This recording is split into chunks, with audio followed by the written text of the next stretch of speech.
constaté que l'année 2022, il y a eu des violations des droits des prisonniers comme dans les années passées.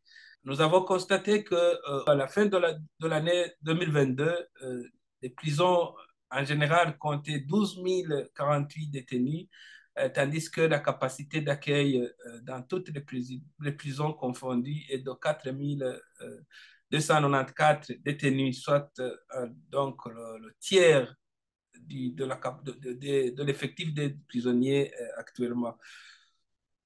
Dans l'exemple de la prison de Mimba, aujourd'hui, on a 4 369 détenus contre un effectif normalement qui ne devrait pas dépasser 800 détenus, soit plus de 5 fois la capacité d'accueil de la prison.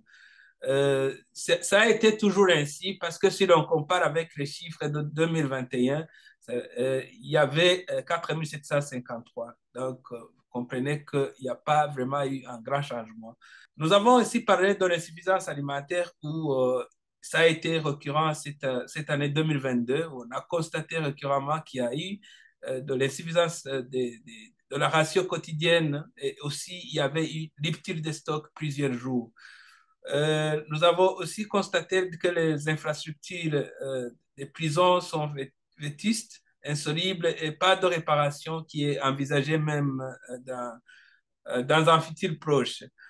Et nous avons constaté aussi le matériel de couchage qui n'est pas disponible dans les prisons. Il n'y a pas de matelas, il y a absence de lit, il y a très peu de lits, donc la vie devient vraiment très difficile. Il y a aussi carence d'eau dans beaucoup de prisons. Nous avons constaté qu'il y a carence d'eau, ce qui cause vraiment des maladies. Nous avons aussi parlé dans son rapport de la problématique d'accès aux soins de santé. Et souvent, ça cause des cas de décès. Un cas illustratif est celui d'Amani, qui est de la prison de Gitega, qui est décédé le 18 avril 2022. C'est souvent à cause de manque de diligence des responsables des établissements pénitentiaires que ces cas arrivent et souvent il y a l'irréparable qui est commis. Nous avons constaté aussi des irrégularités dans la mise en œuvre des sentences rendues par les cours et tribunaux ou des cas de détenus qui purgent les peines mais qui restent toujours en prison. Mais il y a aussi des cas de détenus acquittés et qui croupissent toujours en prison et d'autres cas de détenus graciés mais qui ne peuvent pas sortir de la prison.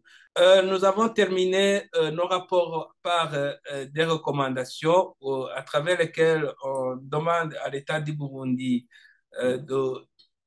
d'accepter de coopérer avec les instances internationales de protection des droits de l'homme. Nous demandons aussi à l'État de Burundi de libérer tous les prisonniers politiques et détenus incarcérés injustement.